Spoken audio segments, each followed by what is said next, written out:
मान्छेमा एउटा अत्याचार गर्नको पनि सीमा हुन्छ मान्छेले। तर मलाई सोशल मिडियामा आउनु कुनै रहर थिएन। तपाईँले देख्नु नै भएको होला, सामाजिक सञ्जालमा निकै भाइरल भइरहेको योगेन्द्र राउत र रश्मि पनेरू बीच निकै चर्चामा आएको छ। सोही कुरा के कारणले भएको तपाईँले पक्कै पनि थाहा पाइसक्नु भयो होला। हेलो, म हुँ तपाईँको साथी जिआरजी राइटर ब्लग। अब हामी भिडियो त सुरु गरौँ है त। सोही बीच योगेन्द्रले भन्नुभएको छ, इभन त्यति फोन गरेको बेला पनि उसले चाहिँ राम्रोसँग नबोल्ने कि त बाथरुम टोयलेटमा गएर बोल्ने कि त रातिको टाइममा पनि आँगनमा गएर बोल्ने कि कुरा गर्नलाई। अनि सबैजनालाई नमस्ते। मैले चाहिँ अस्ति आफूमा घटेको घटनालाई चाहिँ सोशल मिडियामा प्रस्तुत गरेको थिएँ। आज चाहिँ म आफै भन्न चाहन्छु, तर मलाई सोशल मिडियामा आउनु कुनै रहर थिएन। यो मेरो बाध्यतावश म सोशल मिडियामा आएर आफ्नो आवाज उठाउनमा बाध्य भएको हो। मान्छेमा एउटा अत्याचार गर्नुको पनि सीमा हुन्छ मान्छेले। त्यही भएर म चाहिँ यो समाज समक्ष देखाउन चाहन्छु, यतिसम्म पनि मान्छे हुन सक्छन् भनेर। अहिले चाहिँ नेपालमा के छ भनेपछि विदेश नजाने कुनै पनि हुँदैन। भोलि यो घटना अरूमा पनि दोहोरिन सक्छ होइन। कसैले त भोगिरहेको पनि होलान्। तर मेरो तर्फबाट ममा कस्तो घटना घट्यो भन्ने बारेमा म प्रष्ट सबै कुरा चाहिँ म सुरुदेखि चाहिँ मेरो यो माया प्रेमदेखि लिएर यो अहिलेसम्मको यो स्थिति कसरी पुग्यो भन्ने कुरा म हजुर समक्ष सबैलाई यो यहीँबाट सोशल मिडिया थ्रु सबैलाई जानकारी गर्न चाहन्छु। सुरुमा चाहिँ हाम्रो सम्बन्ध प्रेम भनेको चाहिँ 4 वर्षको सम्बन्ध प्रेम हो। जबकि अब उसलाई मैले काठमाडौँमा 11-12 पढायो, त्यसपछि उसको चाहिँ 12 सकियो। अनि 12 सकिएपछि अब के गर्ने भन्दाखेरि अब त्यसपछि घरमा सबैले सल्लाह गरे। अनि उसको अनि मेरो अनि बुवाको त्रिपक्षीय सल्लाह भयो। अनि त्रिपक्षीय सल्लाह भएपछि अब हामीहरूले अनि अस्ट्रेलिया र अनि अमेरिकाको दुईटै तयारी गरौँ, जताको भिसा लाग्छ अनि ठिकै छ नि त भन्ने हिसाबले उता अस्ट्रेलियाको नि यता डकुमेन्टेसन गर्दै थिएँ। अनि उता युएसको पनि गर्दै थिएँ। अनि युएसको भिसा अनि लाग्यो। युएसको भिसा लागेपछि अनि ठिकै छ भनेर यता अब युएस नि राम्रै छ, भोलि गएर पढाइ अब युएस भनेको त नम्बर 1 हो पढाइमा त भन्ने कुरा। अब युएस भनेको त अब एजुकेसन सेक्टरमा राम्रै छ, भोलि गएर त्यहाँ पढेर आयो भने राम्रै फ्युचर हुन्छ भन्ने हिसाबले सबैको सहमति भएर अमेरिका पठाइयो। अमेरिका पठाउँदाखेरि यदि के भन्छु भनेपछि उसको हरेक प्रोसेस सबै कुरा चाहिँ मैले गरिदिएँ हो। सबै कुरा उसलाई चाहिँ केही पनि उसको मेलधरि युनिभर्सिटीमा गर्ने सबै एभ्रिथिङ उसको आइल्सदेखि लिएर सबै खर्च हाम्रो परिवारले नै बेहोरेको उसको। उसले चाहिँ अहिले आएर उसले चाहिँ जुन यो धोका दिएको छ यो कुरा चाहिँ उसले यति चाँडै बिर्सिसक्यो सबै कुरा गरेको। मैले इभन उसको इन्टरभ्यू डेट बुक गर्दाखेरि 4 महिनासम्म नसुतिकन इन्टरभ्यू उसको डेट बुक गरेको छु। त्यसपछि उसले चाहिँ गएको 3 महिनापछि चाहिँ हाम्रो सम्बन्ध 3 महिनासम्म चाहिँ राम्रै थियो। 3 महिनासम्म बोल्ने सबै कुराहरू सेयर हुने गर्थ्यो। अहिले बिस्तारै चाहिँ अब फोन गर्न छोड्ने, फोन नउठाउने गर्न थालेँ। मैले भने किन हो यस्तो के हो भने मेरो एकचोटि नि फुर्सद हुँदैन भनेर म टाइम भएको बेला आफै गर्छु, त्यहाँबाट नगर्नु फोन, त्यहाँबाट फोन गरेपछि म आफै ब्लक गरिदिन्छु फेरि भनेर यस्तो उसले चाहिँ थ्रेड जस्तो दिने कि। अनि मैले भने हुन्छ त ठिकै छ भनेर मैले ठिकै छ अब जहिले टाइम हुन्छ त्यसले गर्नु भन्दाखेरि उसले चाहिँ 10 दिनमा गर्थ्यो, 15 दिनमा कहिले काहीँ गर्थ्यो। मैले अनि अब त्यतिसम्म गरेपछि कसको मनमा शङ्का उत्पन्न हुँदैन भने त्यतिसम्म गरेपछि अनि मैले भने किन यस्तो गरेर आएको के हो भन्दाखेरि उसले चाहिँ पुरै इन्कारै गर्ने कि कुरै नसुन्ने, कुरै पनि नसुन्ने, केही पनि नगर्ने कि। उसले चाहिँ जब उसको व्यवहारले त्यो देखाइरहेछ भने चाहिँ म अभियसली मैले पत्याउने होइन, मसँग प्रुफ पनि आइसक्यो, सबै कुरा भइसक्यो, हरेक कुरा भइसक्यो। उसको त्यो जुन मोबाइल किनिदिएको छ, वाचेसहरू किनिदिएको छ, त्यो नयाँ लुगाहरू किनिदिएको छ, सबै त्यो पाकिस्तानीले किनिदिएको, एभ्री कुरा पाकिस्तानीले किनिदिएको। मैले भनेको बरु गलत बाटो रोज्नुभन्दा कसैले अहिले युज गर्न खोजिरहेको हुनसक्छ, भोलि गएर दुःख पाइन्छ। आफ्नै परिवार नबिगाड, हाम्रो के हुन्छ भोलि गएर भविष्य खराब हुन्छ, दुइटैको आफ्नो पनि खराब हुन्छ मेरो पनि खराब हुन्छ, यस्तो नगर भन्दाखेरि चाहिँ उसले चाहिँ भन्ने के भविष्यमा त अमेरिका पुगिसक्यो, नेपाल कहिले नि फर्किँदैन के भविष्य। नेपाली लाइफ त मलाई मनै पर्दैन। नेपाललाई यति घृणा, नेपालीलाई यति उसलाई नेपाली हुनुमा उसलाई चाहिँ गिल्टी फिल भएको जस्तो कुरा गर्ने क्या पुरै त्यतिखेर। तर त्यो मान्छेले चाहिँ यतिसम्म पनि 4 वर्षको सम्बन्धलाई यति सजिलै त्यागिदियो कि कुनै चाहिँ टिकटकमा फोटोहरू त हाम्रो युएस गएको 3 महिनापछि टिकटकको फोटोहरू भिडियोहरू त उसले पहिले नै हटाइसकेको थियो। बिहे गरेको फोटोहरू यताउति पहिला नेपालमा हुँदाखेरि ती चिजमा यताउति सबै भिडियो बनाएको थियो, त्यो सबै डिलिट गरिसकेको थियो कि उसले चाहिँ। भन्न चाहन्छु भने यो म त एउटा उदाहरण मात्रै हो। यो समाजमा म जस्ता कयौँका आमा बुवाका घर भत्किएका होलान्, कयौँका घर सपना टुटेका होलान् यस्ता मान्छेले गर्दाखेरि होइन। ता होस् या केटी, दुइटै पीडित जो पनि हुनसक्छ। कुनै ठाउँमा केटी पीडित धेरै भए पनि देखाएको छु, कुनै ठाउँमा केटा पीडित पनि भएको देखाएको छु। दुइटै इक्वल हुन्। दुइटैले कसैको घरबार बिगार्ने, कसैको त्यो गर्न पाउँदैन। आफूले पायो भन्दैमा कसैको घरलाई लात हानेर आफू ठाउँमा पुगेपछि त्यो कसैले पनि पाउँदैन, कसैको अधिकार पनि हुँदैन। त्यो मैले कल्पना पनि गरेको थिएन कि। अस्ति मात्रै भर्खरै पनि उहाँ बुवालाई उता आएको छ, पैसा आएको छ, त्यो छोरीले त्यही पैसा उताबाट त्यो पाकिस्तानसँग लिने अनि उता बाउलाई पठाउने, त्यही पैसा बाउले मलाई दिएर अनि डिभोर्स गर्न खोज्ने। यो कहाँसम्मको अन्याय होला कि यो चाहिँ। कति योगेन्द्र राउतको कुरा त सुनिसक्नुभयो होला तपाईँले। उहाँको कुरा मलाई खासै गलत लागेन, किनकि हर मान्छेको आफ्नो फ्युचर हुन्छ है, किनकि भविष्यको बारे सबैले सोध्छ। त्यही सोचले गर्दाखेरि उसले चाहिँ आफ्नो बुढीलाई बाहिर पठाएको रहेछ, आफ्नो पर्सनल पैसा खर्च गरेर बाहिर पठाएको रहेछ। जसोतसो योगेन्द्रले त बाहिर आफ्नो बुढीलाई पठाए। जब बुढी बाहिर जान्छ अनि त्यसपछि बुढी राम्रोसँग बोलचाल नहुने, अनि त्यसपछि बिस्तारै उसले अरूसँग अफेयर चलेको कुरा थाहा पाउँछ र फुल्ली प्रुफको साथ। यति तपाईँ आफै भन्न सक्नुहुन्छ। यति आफ्नो श्रीमती अरूसँग हिँडेको अनि त्यसपछि हिँडेको थाहा पायो भने तपाईँ के गर्नुहुन्छ? केटी पक्षको कुरा मात्र देखायो, केटी पक्षको देखाएन भन्न मनमा लागिरहेको होला सायद।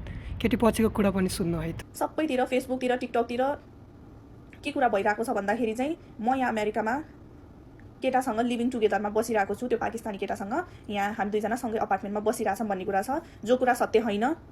तपाईँहरूलाई यो हक कसले दियो कसैलाई जज गर्ने, कसैको बारेमा नराम्रो भन्ने? अनि सबैजनाले भनिराख्नु भएको छ कि त्यो भाइलाई न्याय मिल्नुपर्छ अरे, न्याय दिन्छौँ रे। न्याय दिनलाई गर्नलाई तपाईँहरू को हो र?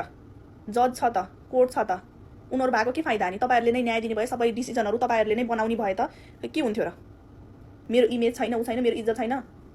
प्लिज अब मेरो बारेमा त्यस्तो नराम्रो भिडियोहरू, मेरो परिवारको बारेमा कसैले पनि नराम्रो नसोचिदिनु होला हजुर। तपाईँले दुई तर्फीको कुरा त सुनिसक्नुभयो होला। तपाईँलाई कुन सही कुन गलत लाग्छ तपाईँ हेर्न सक्नुहुन्छ। तपाईँ म लगायत अझैसम्म सही र गलतको भन्ने कुरा छुट्याउन गाह्रो हुन्छ, किनकि यो पर्सनल कुरा पनि हो। तपाईँलाई म योगेन्द्रले पठाएको एसएमएस अनि त्यसपछि यो रश्मिले गरेको इग्नोरका मेसेजका फोटोहरू सो गर्छ है त।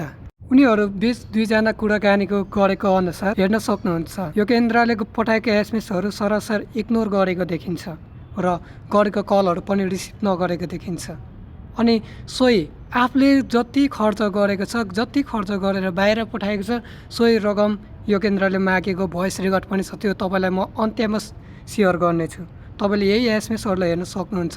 सुरुमा उहाँहरूको माया ठिकै थियो, त्यसपछि बाहिर बिस्तारै जाँदाखेरि बिस्तारै सम्बन्धमा अलिकति कम हुन आउन थालेको तपाईँले देख्न सक्नुहुन्छ। तपाईँले हेर्न सक्नुहुन्छ उहाँले गरेको एसएमएसहरू सबै डिटेलली रूपमा हेर्न सक्नुहुन्छ के कस्तो भएको छ। योगेन्द्रले आफूले गरेको इन्भेस्ट जति खर्च गरेर आफ्नो बुढीले पठाएको छ, सोही पैसा मागेको चाहिँ तपाईँलाई म भिडियो सेयर गर्छु है त। पैसा कहिलेसम्म आउने भने मेरो खातामा? फोन गर्ने बित्तिकै, उठ्ने बित्तिकै, सुत्ने बेला, उठ्ने बेला जतिखेर पनि पैसा नत्र किन भन्नुहुन्छ? त्यो बाहेक अरू केही देख्नुहुन्न? मेरो पैसा चाहियो नि त मलाई त। कति सक्दैन भने कति पैसा? मेरो लाग्यो जति छ त्यति दे। कति लाग्यो? तँलाई हिसाब गर्न कति लाग्यो? कति लाग्यो? त कति दिने? आफू भन्नु न, अस्तिदेखि त ऊ गर्नु हुँदै थियो। त कति दिने त्यो खुसी? म भन्दैन, ऊ गर्दैन। आफू कति गर्नु हुँदै थियो। खुसी यहाँ केही छैन, कसैको खुसी छैन। मैले त 1.5 करोड भने त कति दिन्छ? ए हल्का डिस्काउन्ट पारेछ त, हिजोसम्म 2 करोडमा पुग्नु भएको थियो। नै त कति दिने? तपाईँले सोही कुरा, दुई पक्षको कुरा त सुनिसक्नुभयो होला। यदि आफ्नो बुढी अरूसँग लागेको थाहा पायो भने आफूले खर्च गरेको पैसा माग्न त उसको अधिकार नै हो, मेन भनेको होइन। अनि अर्को कुरा भनेको मलाई कस्तो लाग्छ भने केटाले छोड्दाखेरि चाहिँ पैसा दिनुपर्छ अरे, केटीले छोड्दाखेरि चाहिँ पैसा दिनुपर्छ कि पर्दैन, मलाई चाहिँ त्यो कुरा है। अनि एउटा कुरा कस्तो लाग्छ भने मलाई कुनैले भन्छ नि केटाले पैसा कमायो भने आफ्नो परिवारलाई कसरी पाल्ने भन्ने सोध्छ अरे। यदि केटीले पैसा कमायो भने, केटी धनी भयो भने आफ्नो बुढालाई कसरी छोड्ने भन्ने बहाना खोज्छ अरे क्या। हुन त अब सबैको गल्ती हुन्छ, अब गल्ती भयो भने फेरि जानी गरेको गल्ती र अनजानमा हुन गएको गल्तीमा धेरै डिफ्रेन्ट पर्छ। यदि सबै महिलाहरू, कोही महिला पुरुष जे जसो भयो भने कोही जुन परदेश हिँड्नु भएको छ उनीहरूले पनि बुझ्ने कुरा हो कि, किनकि आफ्नो फ्यामिली छ है, बुझ्नुपर्ने कुरा हो कि। तर मलाई चाहिँ जहाँसम्म लाग्छ होइन, सामाजिक सञ्जालहरूमा चाहिँ केटीलाई नै दोष दिएको छ कि। अब दोष नदिउँ पनि कसरी, तपाईँले नै हेर्न सक्नुहुन्छ हरेक कमेन्टहरू अफ गरेको छ, आफ्नो तर्कहरू राखेको छ, तर कमेन्ट टोटली भिडियोमा कमेन्टहरू अफ गरेको छ। त्यति आफूले गल्ती गरेको छैन भने सोही गाली पनि पच्न सक्छ क्या, किन कमेन्ट अफ गर्नु पर्यो भन्ने चाहिँ मेरो धारणा हो कि है। आफूले गल्ती गरेको छैन, आफ्नो कुनै गल्ती छैन भने जसले जे सुकै भन्नुहोस् त, हामीलाई के मतलब हुन्छ त? त्यही भएर कमेन्ट अफ नगर्नु पर्ने हो, तर उसको आफ्नो प्राइभेसी हो है, कमेन्ट अफ गर्दा नि केही फरक भएन। तर सामाजिक सञ्जालमा चाहिँ सबै गल्तीहरू केटी पक्ष नै हो भनेर चाहिँ सबैले भनिरहेको छ, गाली गरिरहेको छ, यो त्यहाँ यतो त भनिरहेको छैन। त्यही भएर सकेसम्म मेरो विचारमा चाहिँ कमेन्ट अफ नगर्दै हुन्थ्यो, किनकि हरेकले आफ्नो कुरा राख्न पाउने हुन्थ्यो नि त। अब कसैले कोहीसँग हिँडेको देख्यो, ल मानौँ ल कोहीसँग हिँडेको देख्यो, यदि देखेको मान्छेले मैले देखेको है भनेर प्रुफ पठाउन सक्थ्यो। यदि देखेको छैन भने किन आरोप लगाएको भनेर आफ्नो धारणा नि राख्न सक्थ्यो। पब्लिकले नि हल्का सपोर्ट मिल्छ क्या यस्तो बेलामा चाहिँ। अब केटा पक्षको राम्रो लाग्यो, अनि त्यसपछि केटा पक्षलाई चाहिँ केटा पक्षको आफ्नो फेस रियाक्सन नै हेर्न सक्नुहुन्छ क्या, इमोसनल फेसमा नै झलिन्छ कि दुःख कसले परेको छ कसले परेको छैन भन्ने कुरा तपाईँले हेर्न सक्नुहुन्छ क्या। केटा पक्षको फेस र केटी पक्षको फेसमा नि धेरै डिफ्रेन्ट देख्नुहुन्छ क्या। त्यही भएर केटा पक्ष चाहिँ अलिकति इमोसनल नै हो कि जस्तो नै भएर पनि उसले आफ्नो धारणा व्यक्त गरेको छ। तर केटी पक्षले चाहिँ सबै कमेन्टहरू अफ गरेको छ। हरेक मान्छेहरूले कमेन्टतिर नै हेर्न सक्नुहुन्छ, केटीको त कमेन्टै अफ गरेको छ, यताउता हेनदेन भनेको छ नि होइन। तर त्यहाँबाट चाहिँ थोरै सहज मिल्छ क्या, केटीको चाहिँ गल्ती हो है जस्तो लाग्छ कि मलाई चाहिँ। अब के कस्तो हुने हो अब पछि गएर बुझ्नेछौँ, हामी बिस्तारै हेर्दै जाउँ के कस्तो हुन्छ। हस् त, धन्यवाद।